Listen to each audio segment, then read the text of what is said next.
नमस्कार दोस्तों, आज का टॉपिक उत्तराखंड सिविल जज जूनियर डिवीजन एग्जाम से है, जिसके अंतर्गत इम्पोर्टेंट एमसीक्यू है, जो इस एग्जाम के लिए काफी महत्वपूर्ण हो सकती है। तो समय को व्यर्थ ना करते हुए शुरू करते हैं आज का टॉपिक।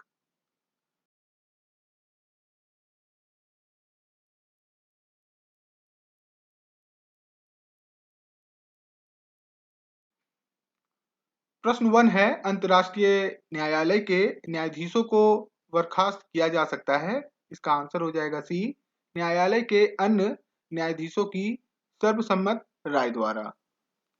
प्रश्न 2 है, अंतर्राष्ट्रीय न्यायालय का प्रथम स्रोत है। इसका आंसर हो जाएगा बी, अभी समय। प्रश्न 3 है, संयुक्त राष्ट्र के किस मुख्य अंग की सदस्य संख्या संयुक्त राष्ट्र चार्टर में संशोधन करके 2 बार बढ़ाई गई? तो इसका आंसर हो जाएगा डी, आर्थिक एवं सामाजिक परिषद की सदस्य संख्या द्वारा। प्रश्न 4 है, हमारे संविधान की उद्देशिका में पद भारतीय गणतंत्र का संदर्भ है। इसका आंसर हो जाएगा डी, एक संप्रभु समाजवादी धर्मनिरपेक्ष लोकतांत्रिक गणतंत्र से। प्रश्न 6 है, किस बात में यह कहा गया कि समान कार्य के लिए समान वेतन का सिद्धांत दैनिक वेतन के आधार पर नियोजित आकस्मिक कर्मकारों को भी लागू होता है? इसका आंसर हो जाएगा ए, धीरेन्द्र चामोली बनाम उत्तर प्रदेश राज्यवाद में। प्रश्न 7 है, अनुच्छेद 15(5) किस संवैधानिक संशोधन से जोड़ा गया? तो इसका आंसर हो जाएगा डी, 93 संवैधानिक संशोधन से जोड़ा गया।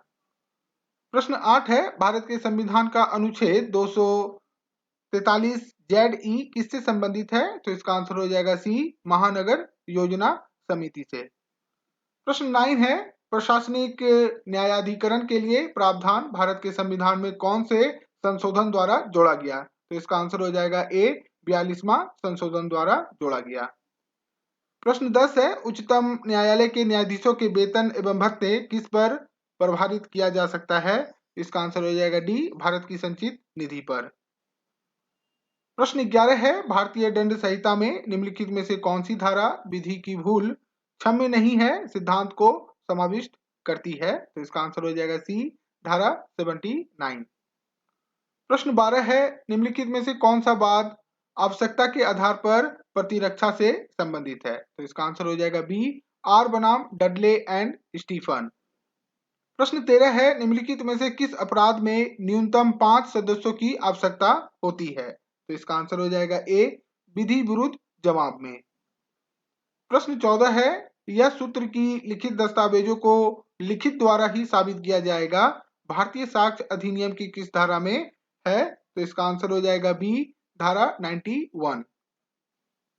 प्रश्न 15 है, एक अधिकार जो बिना किसी अपवाद के वैध है वह कहलाता है? इसका आंसर हो जाएगा ए, अत्यांतिक अधिकार। प्रश्न 16 है, संयुक्त राष्ट्र संघ की घोषणा हेतु सैन फ्रांसिस्को सम्मेलन किस वर्ष हुआ? तो इसका आंसर हो जाएगा बी, 1945 में। प्रश्न 17 है, निम्नलिखित में से कौन संयुक्त राष्ट्र की सदस्यता से किसी राज्य का निष्कासन कर सकता है? तो इसका आंसर हो जाएगा डी, सुरक्षा परिषद की संस्तुति पर महासभा। प्रश्न 18 है, संयुक्त राष्ट्र मानवाधिकार परिषद एक सहायक निकाय है। इसका आंसर हो जाएगा आर्थिक एवं सामाजिक परिषद। प्रश्न 19 है, शांति के लिए एकता का प्रस्ताव किसके द्वारा पारित किया गया है? तो इसका आंसर हो जाएगा डी, महासभा द्वारा। प्रश्न 20 है, सुरक्षा परिषद के संगठन संबंधी उपबंध संयुक्त राष्ट्र चार्टर के किस अनुच्छेद में दिए गए हैं? तो इसका आंसर हो जाएगा सी, अनुच्छेद 23 में। प्रश्न 21 है, संयुक्त राष्ट्र चार्टर में उपबंधित आत्मरक्षा का अधिकार निम्नलिखित में से किसके निर्णय के अधीन है? तो इसका आंसर हो जाएगा बी, सुरक्षा परिषद के अधीन है। प्रश्न 22 है, संपत्ति अंतरण अधिनियम की कौन सी धारा मौखिक अंतरण से संबंधित है? तो इसका आंसर हो जाएगा बी, धारा 9। प्रश्न 23 है, दान के लिए संपत्ति में सम्मिलित है। इसका आंसर हो जाएगा सी, चल एवं अचल संपत्ति दोनों। प्रश्न 24 है, सिविल प्रक्रिया संहिता की धारा 2 के अधीन शब्द डिक्री के अंतर्गत निम्नलिखित में से कौन सी बात आती है? तो इसका आंसर हो जाएगा बी, वाद पत्र और स्वीकृत करने वाला आदेश।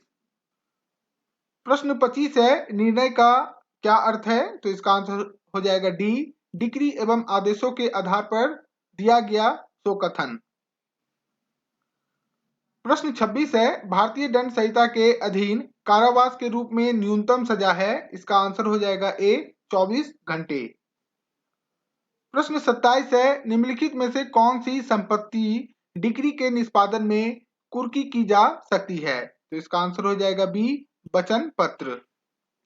प्रश्न 28 है, दंड प्रक्रिया संहिता की धारा 260 के अंतर्गत किन अपराधों का संक्षिप्त विचारण नहीं किया जा सकता? तो इसका आंसर हो जाएगा ए, 2 वर्ष से अधिक के कारावास का दंडादेश। प्रश्न 29 है, साक्ष्य अधिनियम की धारा 63 संबंधित है? इसका आंसर हो जाएगा बी, द्वितीयक साक्ष्य से। प्रश्न 30 है, निम्नलिखित में से कौन सा संविधान संशोधन शैक्षणिक संस्थानों में आर्थिक रूप से कमजोर वर्गों के नागरिकों के लिए आरक्षण से संबंधित है? तो इसका आंसर हो जाएगा सी, 103वां। प्रश्न 31 है, भारतीय संविधान के किस अनुच्छेद द्वारा पंचायतों में महिलाओं के लिए आरक्षण की व्यवस्था की गई है? तो इसका आंसर हो जाएगा डी, अनुच्छेद 243 डी। प्रश्न 32 है, दान के मामले में यदि उदाता की दान स्वीकार करने के पहले मृत्यु हो जाती है तो दान होगा? इसका आंसर हो जाएगा बी, शून्य। प्रश्न 33 है, संपत्ति अंतरण अधिनियम की धारा 100 के अंतर्गत एक भार को, इसका आंसर हो जाएगा सी, अनुप्रमाणन की आवश्यकता नहीं है और बंधक की तरह साबित नहीं किया जाना चाहिए। प्रश्न 34 है, निम्नलिखित 3 मामलों में से कौन सा अचल संपत्ति का पट्टा केवल पंजीकृत दस्तावेजों द्वारा किया जा सकता है? तो इसका आंसर हो जाएगा ए, केवल वर्षानुवर्षा पट्टा, बी, केवल 1 वर्ष से अधिक किसी अवधि का पट्टा, सी, केवल वार्षिक आरक्षित करने वाला पट्टा, उपयुक्त सभी। इसका आंसर हो जाएगा डी, उपयुक्त सभी। प्रश्न 35 है, अनुयोज्य दावों के अंतरण का प्रावधान संपत्ति अंतरण अधिनियम में किया गया है? इसका आंसर हो जाएगा ए, धारा 130 में। प्रश्न 36 है, संपत्ति अंतरण अधिनियम की धारा 58 में कितने तरह के बंधक दिए गए हैं? तो इसका आंसर हो जाएगा बी, 6 तरह के बंधक दिए गए हैं। प्रश्न 37 है, यदि अभिवचन के संशोधन के आदेश में संशोधन करने हेतु समय सीमा नहीं दी गई है तो पक्षकार संशोधन कर सकते हैं? इसका आंसर हो जाएगा सी, 14 दिनों में। प्रश्न 38 है, जहां एक वाद सिविल प्रक्रिया संहिता के आदेश 9 नियम 8 के अंतर्गत पूर्णतः या आंशिक रूप से निरस्त कर दिया गया है, वहां वादी, इसका आंसर हो जाएगा बी, नया वाद लाने से वर्जित रहेगा। प्रश्न 39 है, सिविल प्रक्रिया संहिता की धारा 89 निम्नलिखित में से किससे संबंधित है? तो इसका आंसर हो जाएगा सी, न्यायालय के बाहर विवादों के निपटान से। प्रश्न 40 है, निर्णय का क्या अर्थ है? तो इसका आंसर हो जाएगा बी, न्यायाधीशों द्वारा अज्ञाप्ति या आदेश के आधारों पर किए गए कथन। प्रश्न 41 है, सिविल प्रक्रिया संहिता के अंतर्गत निम्न में से किस आदेश की अपील नहीं होगी? तो इसका आंसर हो जाएगा बी, धारा 35 ख। प्रश्न 42 है, भारतीय साक्ष्य अधिनियम की निम्नलिखित में से कौन सी धारा द्वितीयक साक्ष्य से संबंधित है? तो इसका आंसर हो जाएगा सी, धारा 63। प्रश्न 43 है, भारतीय साक्ष्य विधि की निम्नलिखित किस धारा को सूचना प्रौद्योगिकी अधिनियम 2000 के द्वारा प्रतिस्थापित किया गया है? तो इसका आंसर हो जाएगा सी, धारा 39। प्रश्न 40 है, भारतीय साक्ष्य अधिनियम की कौन सी धारा केवल सिविल मामलों से संबंधित है? तो इसका आंसर हो जाएगा डी, धारा 23।